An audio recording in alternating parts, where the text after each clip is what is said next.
देखिए, मोदी जी और भाजपा के लोग ये दोनों या तो वहम के शिकार हो गए हैं या वहम को शिकार हो गए। हमारे प्रधानमंत्री जी लाल किला के प्राचीर से बोलते हैं कि 2024 में मैं ही आऊँगा। मोदी जी को क्या इतनी जानकारी नहीं है कि यह लोकतांत्रिक देश है, राजा रानी के पेट से नहीं पैदा होता है, जबरदस्ती जाकर के झंडा नहीं फहरा सकता है। जो बहुमत दल का नेता होता है, जिसके पास सांसद ज़्यादा होते हैं, वही प्रधानमंत्री बनता है, वही लाल किला के प्राचीर से हर 15 अगस्त को झंडा फहराता है।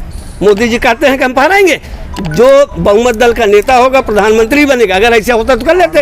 ये मोदी जी अहम और बहम के शिकार हो चुके हैं। आज मोदी जी कभी रेल मंत्री बन जाएंगे, कभी प्रचार मंत्री बन जाएंगे, कभी प्रधानमंत्री बन जाएंगे, कभी फकीर बन जाएंगे, कभी तपस्वी बन जाएंगे। देश की जनता प्रधानमंत्री चुनी है। अगर आपको तपस्वी बनने का शौक है, खजुराहो गुफाओं में तपस्या करें। तपस्वी की बात आप कर रहे हैं, लेकिन G20 में हमने जिस तरीके से मोदी को एक विरासत वाली लुक में देखा है, तो वो फकीर तो कहीं से लग नहीं रहे हैं। भाई साहब, 28 मई के नई संसद का उद्घाटन हुआ सिंगोल के दंडोत प्रमाण करके। जो राजतंत्र में होता है, लोकतंत्र में ऐसा नहीं होता है। मोदी ने जो किया है वो राजतंत्र की पहचान हुई। लोकतंत्र का अगर ये पालन करते, अनुपालन करते तो ऐसा नहीं होता। लोकतंत्र में राजा एक तरह से राजा कहा जाए, लेकिन ये राजा नहीं। देश के प्रधानमंत्री एक सामान्य स्थिति में लाल बहादुर भी शास्त्री हुए हैं, इंदिरा गांधी भी हुए हैं, और जीवित देवगौड़ा भी हुए हैं, चंद्रशेखर भी हुए हैं। सादगी में जीवन बिता करके ना भारत के बहुत ऊंचाइयों के आयाम तक पहुंचाया है। लेकिन क्या आपको लगता है कि क्या देश की जनता उनसे आहत है? क्या आपको लगता है कि जिस तरीके से ये भव्य आयोजन हुआ है उसमें कहीं ना कहीं गलतियां हो गई है? देश की जनता दुखी परेशान इस बात के है कि मोदी जी आप इतना पैबे कर रहे हैं। विदेशों में घूमने पे 21,000 करोड़ रुपए इन्होंने घूम घूम के खर्चा किया है। डाटा निकाल के देख लेना, 21,000 करोड़ रुपए मोदी जी ने 9 साल में दुनिया के 92 देशों की यात्रा की, 6 महाद्वीपों की यात्रा कर डाली। यह पैबे किया। भारत में इन्होंने काम करने का समय नहीं दिया। इनको कहा गया था कि आपको जो है बेरोजगारी कम करना है, महंगाई कम करना है, पेट्रोल डीजल पदार्थों का दाम कम करना है, तेल का दाम करना है कम करना है, खाद्य पदार्थों का दाम कम करना है, शिक्षा पे जोर देना है। आज मोदी जी बता दें, कश्मीर से कन्याकुमारी तक कोई बड़ी अस्पताल का जो है उद्घाटन किए हो, 500 बेड का हो, उसमें लोग जाके इलाज करा रहे होंगे। आज भारतीय जनता पार्टी के लोग बीमार हो जाते हैं, कांग्रेस की बनाई हुई एम्स में इलाज कराने जाते हैं। आज भारत को शिक्षा की, स्वास्थ्य की बेहद ज़्यादा जरूरत है। हमारी सीमाएं मजबूत होना चाहिए। आए दिन पाकिस्तान से दुर्दांत आतंकवादी आकर के हमारे वीर सैनिक जवानों की हत्या करके चले जाते हैं। हमें दुख नहीं होता है? हर भारतवासी को दुख होता है जो देश में रहता है। हमने कैसा प्रधानमंत्री चुना है? कल कहते कि हमने सर्जिकल स्ट्राइक की, कल जब पुष्प वर्षा करा रहे थे मोदी जी, तो उन परिवार पे देखिए, जो DSP के माँ बाप को देख लीजिए। बेचारा अकेले 3 भाइयों को जो है, 3 बहनों के बीच में एक भाई था, पानीपत कराने वाला, वो शहीद हो गया। आज उसके घर कितना मातम है, देश के नाम पे मरा है। हम तो पुलिस श्रद्धांजलि उसको अर्पित करते हैं। भाई साहब, देश के जवान, हमें जहाँ भी पुलिस वाले जवान मिल जाते हैं, सच पूछा जाए यही देश के भक्त है। इनकी बदौलत ही आज हमारा राष्ट्र मजबूत हुआ है। हमारे भी तो देखो, चीन थर-थर कांपता है अब हिंदुस्तान से, भारत से। क्या यार कपोल कल्पित बात करते हैं? चीन कांपेगा? तुम्हारे पास कितनी मिसाइल है? चीन के पास कितनी है? राडार और मोटार कितने हैं? अरे वो डर के मारे नहीं आया भारत। देखो, उसके चीन के नज़र में होता है कि हम पड़ोसी राज्य की सीमाएं जो है कैप्चर कर लें। वो घुसपैठियों वाला काम करता है कि हम अपनी सीमाएं बढ़ा नहीं करती है कागज पे खींची लकीरों से। सीमाएं तो बढ़ जाती है ताकत और शमशीरों से। अगर आपको विस्तार करना है, आगे आपको बढ़ना है, तो आपको ताकत लानी पड़ेगी। आपको पता है चाइना ने ही अरुणाचल प्रदेश और भूटान की तरफ जो है अपने जो है डंडा गाड़ करके लिख दिया कि चाइना के अधीन है। फूलचंद जी, 2024 का चुनाव कुछ ही महीने बचे हुए हैं। जिस तरह से एनडीए और इंडिया के अंदर घमासान छिड़ा हुआ, किसकी सरकार बनने की वो अनुमान क्या सोचते हैं? हम ये दावा के साथ कह सकते हैं, पूर्ण विश्वास के साथ कह सकते हैं, जनता में जो जमीनी लड़ाई, जमीनी परेशानी है, इस बार मोदी जी नहीं कहते एक अकेला सब पे भारी। मोदी जी आप भूल जाइए, आप दुनिया को, भारत के लोगों को धोखा देना छोड़ दीजिए। आप अकेले कतई ही नहीं हो। उधर 26 दलों का गठबंधन इंडिया है, आपके पास 40 दलों का गठबंधन है। आप अकेले कहाँ हो? आप अकेले कहाँ? फिर कौन? मोदी। ये शादी ब्याह का मामला नहीं कि मोदी नहीं कौन, ये शादी ब्याह का मामला नहीं कि मोदी फिर कौन। यहाँ पर जो है ना, ज्ञानी जैल सिंह राष्ट्रपति हुए, अनपढ़ थे, अंकटेड थे। जो बहुमत दल का नेता होगा वो होगा। ये जनता निर्धारित करेगी कौन होगा। ये आने वाले केजरीवाल जी को बना दिया जाए। केजरीवाल से बढ़िया कोई मुख्यमंत्री पूरे भारत में नहीं है। केजरीवाल के स्कूल की नकल आज भारत के कई राज्यों के मुख्यमंत्री करते हैं।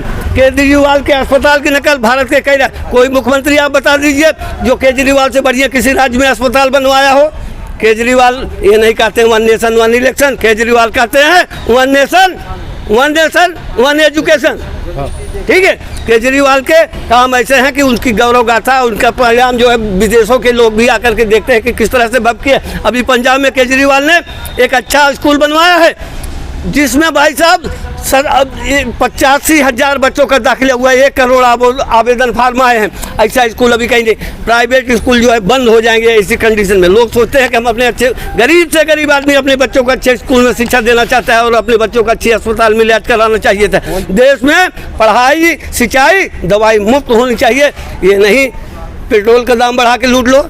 नहीं 200 रुपये पेट्रोल उसमें कम किया गैस में 10 सिलेंडर यार 1100 की जगह 900 हुआ, 900 सस्ता होता है, 400 किनको महंगा लगता था। इसका जवाब कौन देगा बताओ? नहीं चुनाव से पहले क्यों किए भाई साहब जब से बीजेपी सरकार आई है ना 31,000 सोने पे कीमत बढ़ गई है। एक गरीब माँ बाप के सपने टूट गए हैं। आप जो है उत्तर प्रदेश के घोसी विधानसभा चुनाव से एनडीए और इंडिया गठबंधन के आपस में घमासान होने में इंडिया जो है अपना जो है जीत हासिल की है। इंडिया वाले जीते हैं। क्या ऐसा 2024 का आगाज वहीं से शुरू हो गया? इंडिया के सुधाकर सिंह ने बता दिया, अखिलेश यादव ने बता दिया, गठबंधन ने बता दिया मोदी जी आपका एनडीए अब इंडिया से कमजोर हो गया है। एक मामूली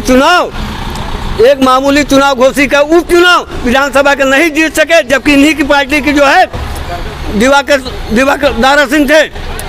इतनी बुरी तरह 43,000 वोटों से हारना मामूली बात नहीं होती है। इतनी बुरी तरह से पराजित हुए, देश की जनता का संकेत मिल गया है।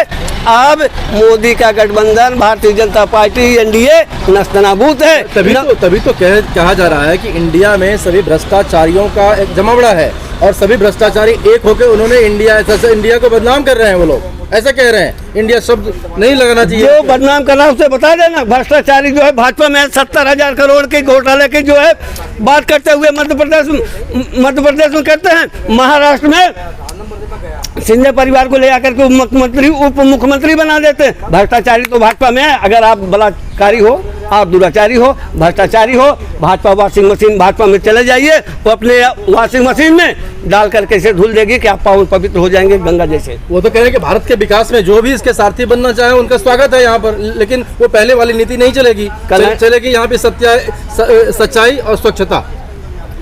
एक बात बताओ, जिसका जीवन ही कलंकित हो और चरित्र ही कलंकित हो, नैतिकता नाम की कोई चीज़ नहीं हो, समाज उसके साथ न हो, उपेक्षित हो, वो लोग क्या करेंगे? हमारे समाज में आज एनडीए के जो गठबंधन पर उंगली उठाते हैं, इसमें 9 प्रदेश के मुख्यमंत्री हैं। ठीक है, मुख्यमंत्री हैं 9।